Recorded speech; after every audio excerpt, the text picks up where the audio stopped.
welcome to Healing with Rose. My name is Christine Rose, and again, I welcome you to another episode. Today, we're going to be talking about dreams, nightmares, and night terrors. There is a difference between the three. A lot of people don't realize that, especially if you're a parent. Most parents don't know how to deal with night terrors. They just assume that they're a bad dream. So, we're going to go over these today, the differences between them, and some ways to help you and your children through them. Okay? Here we go.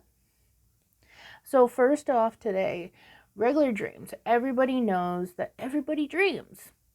Some people are lucky enough not to remember their dreams. Other people can actually recount almost every detail in their dream. So, most of the time, when people can get into the details of their dream, then it is most likely that those are also the people that have night terrors. Now, when I say night terrors, maybe it'll be easier to do this way. Dreams are just the things that you have while you are sleeping. They can be fantasy, they can be reality, they can be a mix of both. They can be emotions that you're trying to work through, situations in your life. They can say that they understand dreams. They haven't even scratched the surface of understanding what dreams are, what dreams mean, or how it truly affects the human body. I don't care how many degrees in psychology or sleep technology that you have, you're not going to tell me that you can completely tell me how a dream works, how it affects our body, and also that your dreams aren't supposed to hurt you. I know firsthand, and other people that I know who have had night terrors. Not just a bad dream. Oh, hey, a monster's chasing me down a hallway and wants to eat me. And I wake up and everything's okay. a bad dream, you can what's called willing away the bad. Or as my mother taught me as a young child, that you can X off. Basically, you put a big red X through the thing in your bad dream that is chasing you, hurting you, especially if you have a dream that is repeating over and over and over and over again. When bad dreams repeat, most people consider them nightmares because they won't go away. Most parents will just tell their kids, hey, it does not gonna hurt you, just forget about it, go back to sleep. And yes, this does work. I've been there. It works. Sometimes just the reassurance of your parent or someone who is taking care of you, telling you that everything is okie dokie and that you're going to go to sleep, you're going to be just fine. Okay. I'm fine. I'll go back to sleep. Everything will be okay. But you have the dreams that are night terrors. Night terrors are on a whole different spectrum of what you go through, not only mentally, emotionally, and physically, compared to just a bad dream. Oh, I got scared. I woke up. I want my mom. I want my dad. I need my teddy. I need my binky. It's a whole different level. Night terrors take you from I'm scared to I never want to go back to sleep ever again. I don't want to see, I don't want to experience what I just experienced in my dream. Night terrors linger into your awake state. Night terrors can, in some cases, make your child feel like they are crazy. No one, as I was a child, no one understood that I was going through night terrors. Night terrors can physically leave marks on your body because of the fact that they say that it's you hurting yourself while you sleep.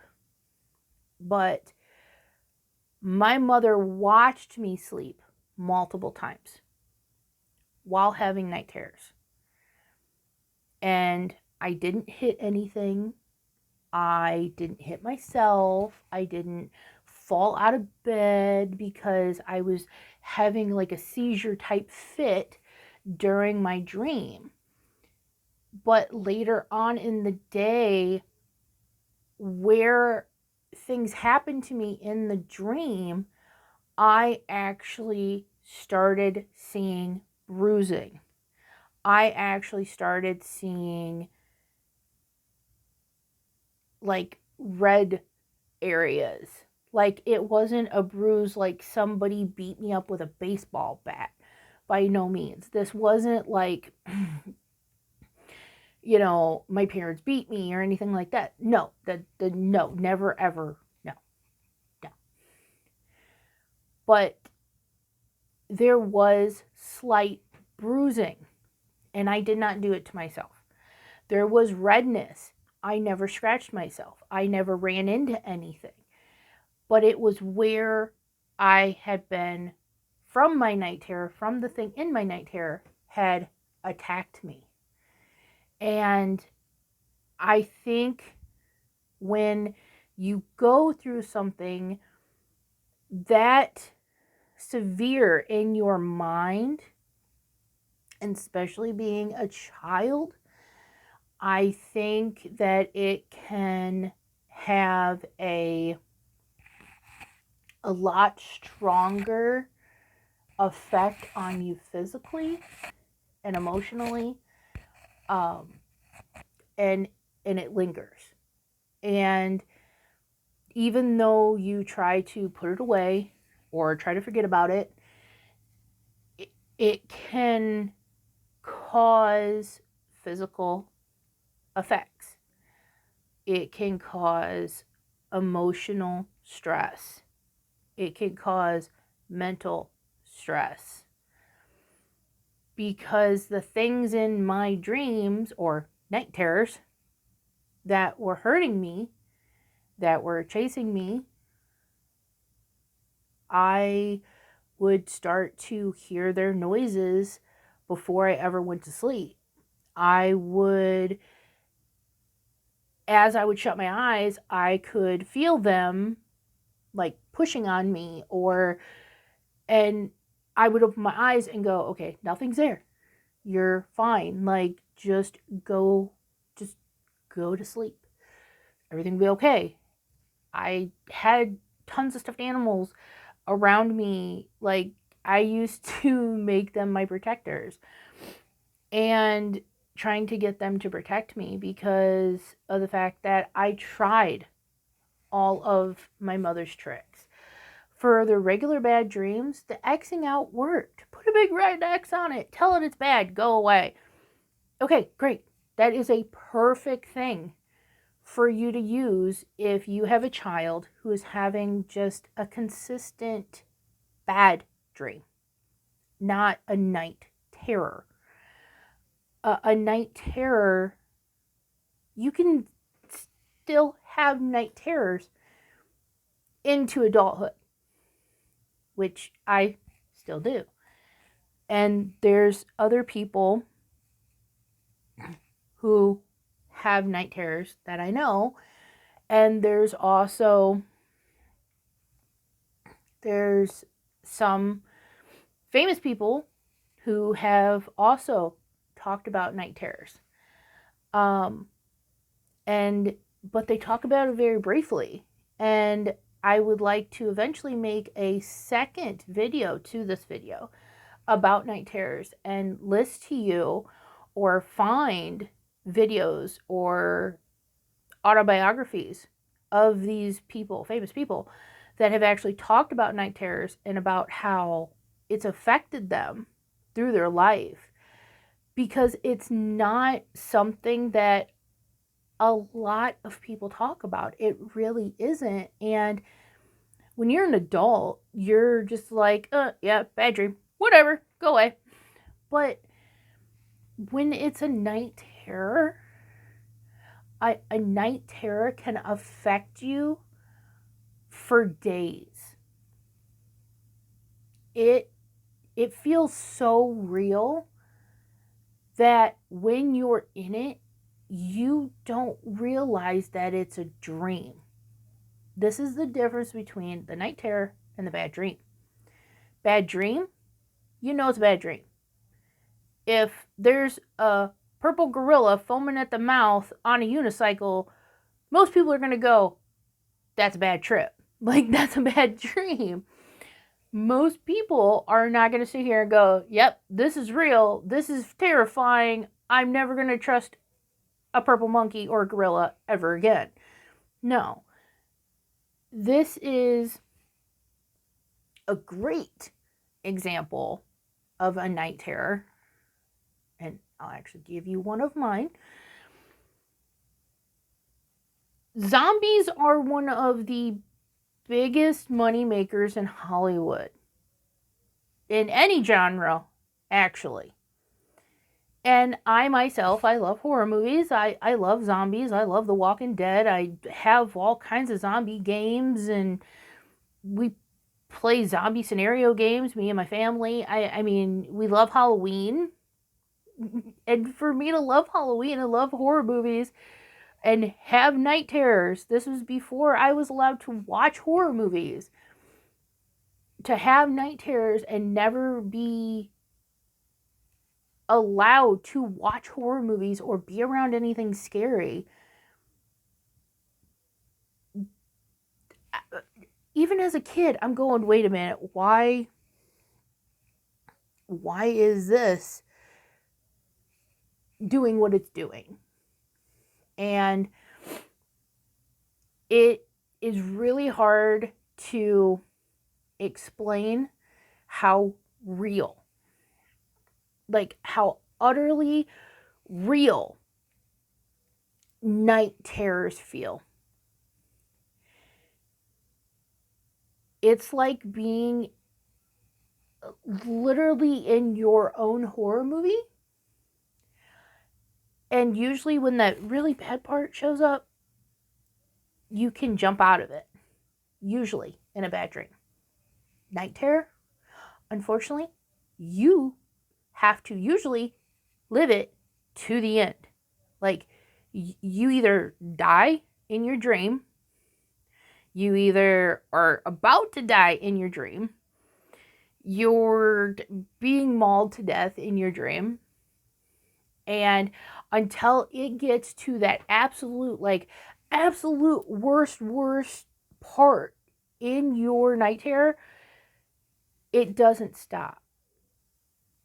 And then you have to deal with when you wake up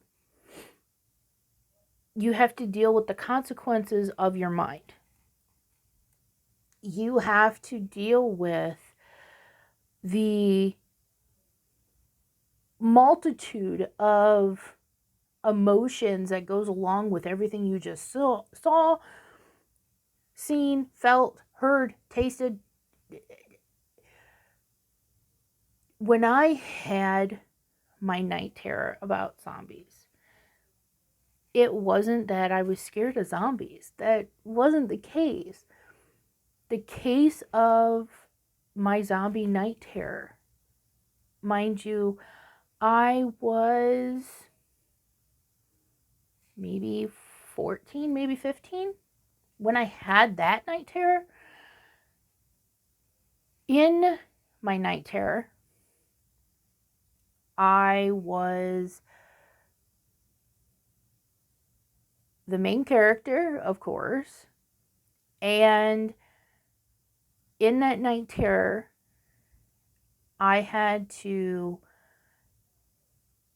watch family members turn, and I could not do nothing about it because they had gotten bitten, not around me.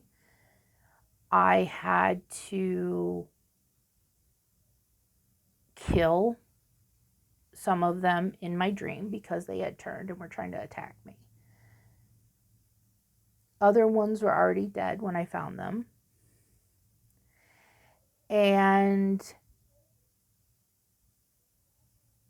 to wake up and know that it felt so real that you killed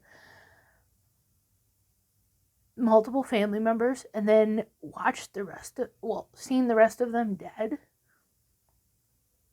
in brutal ways. Even now, you see, I'm tearing up.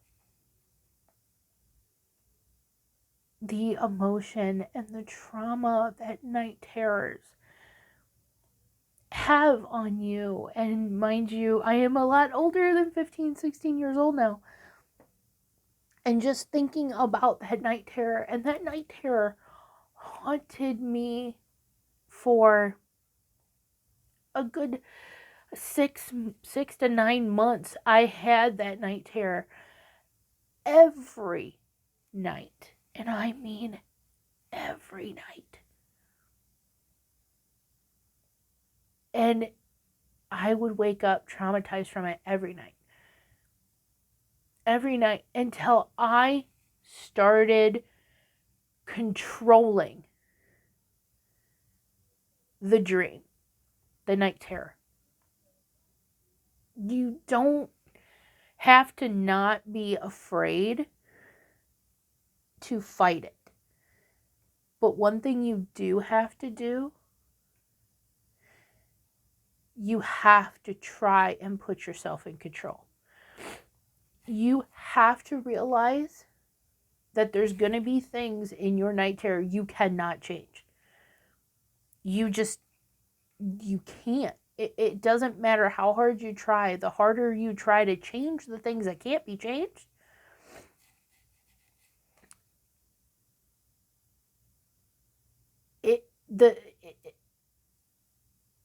you are supposed to go through it. Unfortunately, what I had to do to get over it and to get it to stop, was I had to act as if it was a game. I had to act as if the point of this was to put all of my normal feelings aside. Don't try to save my family, because every time they died anyway. So there's no point in it. I was to save others, and I was to get them out. Me focusing on my family, at the very end of it, always got me killed.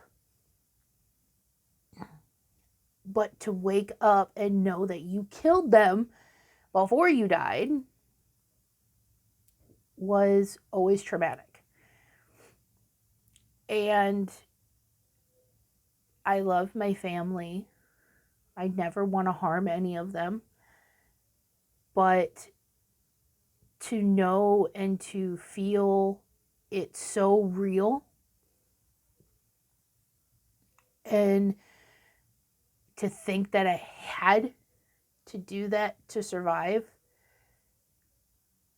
was very traumatizing. And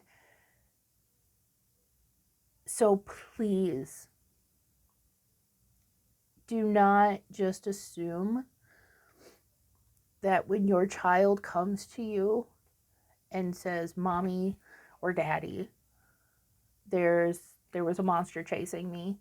There's a monster under my bed." Don't just brush them off that it was just a bad dream. Because in their mind, they may have had a night terror.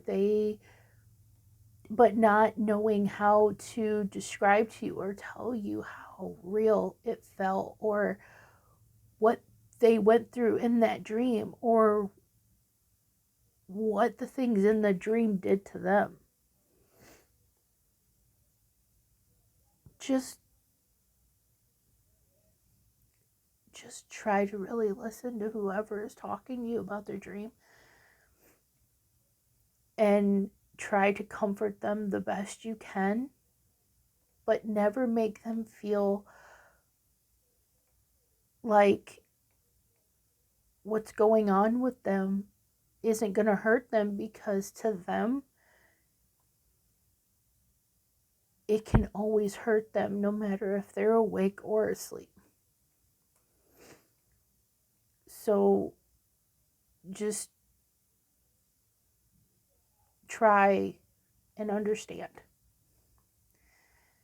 and tell them that they are brave, that they are strong, that they are loved, and that no matter how many times they go through the dream, that they have to remember that every time they wake up, that they're okay, and that everything is going to be okay, that they are strong enough to fight the monsters, and that the monsters may never leave them alone, but the monsters are only as strong as they let them be. And that the less afraid you become of them, the less that they will show up.